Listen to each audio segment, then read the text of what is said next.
Joining me now, Republican Senator Marco Rubio, who serves on the Foreign Relations and Intelligence Committees and has been a key player behind the scenes on this whole policy towards Maduro and Venezuela. Thank you very much for being with us. Thank you. Tell me this, Senator, what are the risks with the president saying all options are on the table and Maduro threatening counteractions and Russia supporting Maduro and threatening actions? What are the risks that the U.S. is going to get involved in something militarily here? Well, that never has been the goal of anyone, and everyone wants a peaceful transition here. And the president's right. All options are on the table because the United States always retains the option of protecting its national security. But I think it's important to cover this and view this in the right lens, okay? For a long time, since I've been here, people have been saying we've abandoned the Western Hemisphere, not enough attention's being paid to it. This is the biggest issue in the Western Hemisphere. Mass migrations that are undermining Ecuador, Brazil, Colombia, Peru, all forced out by Maduro. And so here you have an international multilateral coalition. It's not just the president. 11 Latin American countries and the OAS have all said the exact same thing this administration has, along with France and Albania and Kosovo and a growing number of countries that will join today, who are basically saying follow the Constitution. The Constitution that, by the way, was put in when Chavez was president. And that Constitution did not recognize the election that took place in May. It was a fake election. Therefore, there's a vacancy in the presidency. And under that Constitution, when there is a vacancy in the presidency, the president of the National Assembly, just like here in the U.S., the third in line of succession is the Speaker of the House, the president of the National Assembly assumes the presidency as an interim president and has 45 days to call new valid elections. That's what's happening here. And we're supporting that along with all these other countries because we're either for democracy or we're not.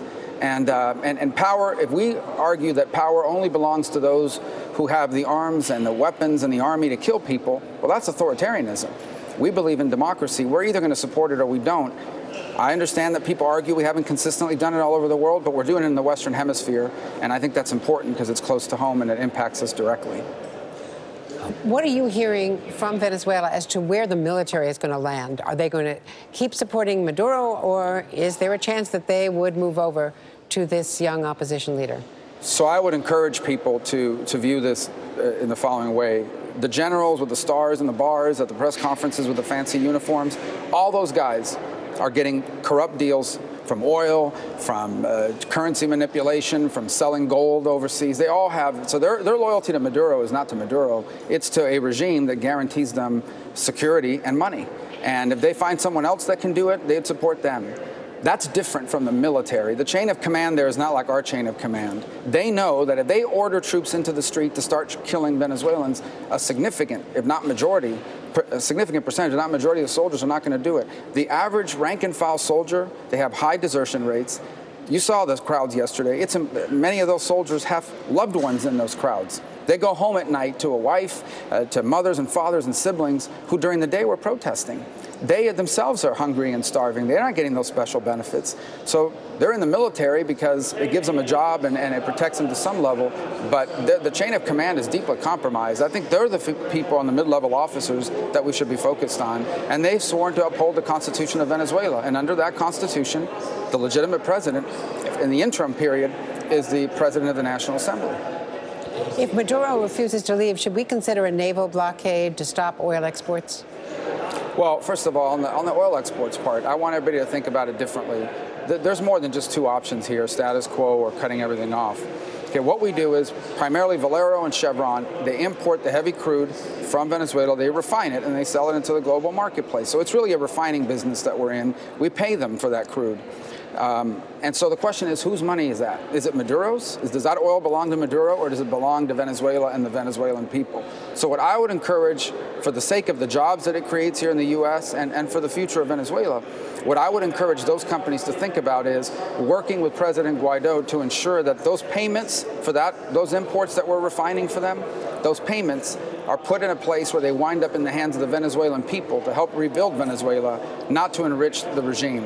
And I think that's the better approach in all this, and I know there's some creative thoughts going into it at the State Department with our Assistant Secretary there, Kimberly Breyer. Treasury's looking at this. The National Security Council's done a lot of work on this under John Bolton. So there's a lot of intelligent people working on all the different options. So, in other words, to escrow the profits from oil refinery proceeds and make sure it gets to the legitimate country the legitimate leaders, rather than into Maduro's pockets. Let me give you as one example. Venezuela is going to need about $50 billion to rebuild its electric grid. That's how badly degraded it is. It's going to need massive capital investment to improve its oil production because its production of crude oil has dramatically declined. People quit. Their equipment hasn't been kept up. It's been mismanaged. You have a bunch of generals that know nothing about the industry running these companies and basically stealing any money that's there. So there's a lot of work to be done. But our most immediate priority today is to ensure that working with the Lima Group and the OAS, majority of the countries at the OAS, that we can put together a way to deliver humanitarian aid through President Guaidó to the people of Venezuela. That's priority number one. After that is helping him put together a package to rebuild the country with international support, not just the U.S., and of course the calling of the elections. That's important to point out here. Guaidó has said very clearly he's the interim president. His job is to bring stability and call new elections so the people can decide who they want their next president to be. What about the safety of our embassy employees and staff? How secure are they, given these threats from Maduro? Well, we expect them to be treated like any diplomats are. Their job, and that is to be respected. Their job is to have relationships with the government of Venezuela, the constitutional government of Venezuela, as recognized by over 15 countries around the world, and the OAS is the Guaidó government, and obviously we're going to interact with them. I would say two things. Number one, we're always going to be constantly watching to make sure that none of our people abroad are in a dangerous situation. We've pulled people out of Havana because we didn't know how to protect them from these mysterious attacks that left many of them deeply injured. But I will say this, and it's not for me to make announcements or even openly speculate. These are decisions made by the president. But if any harm should come to these diplomats from the United States, I want everybody to know that the consequences, I believe, from this administration that they'll impose will be swift and they'll be decisive.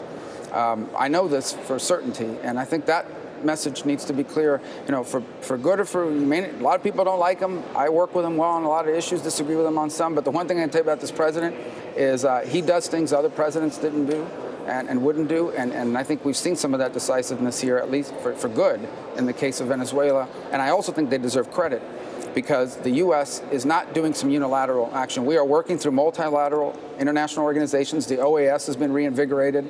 This coalition of nations, the reason why that coalition is stuck together is because the Trump administration has not outkicked their coverage. They have not gone further than this coalition, and they haven't fractured it as a result.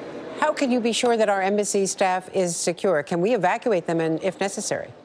Well, there's no doubt that we have the capability to do so, the United States, and we have strong allies in Brazil and in Colombia and others. But I'm not going to get into tactical details of this because that's not what I do, and that wouldn't be for me to decide. I'm saying we expect them to be respected. We expect for them to be safe. And if the Maduro regime, which is not the government, they're now an armed gang that possesses weapons and the ability to harm the population, if they are responsible for any harm that comes to these people, we'll do what we need to do to protect our personnel.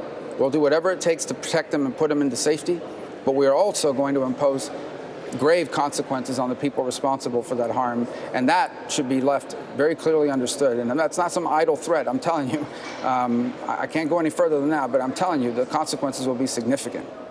Senator Marco Rubio, thank you very much. Thanks for being with us today.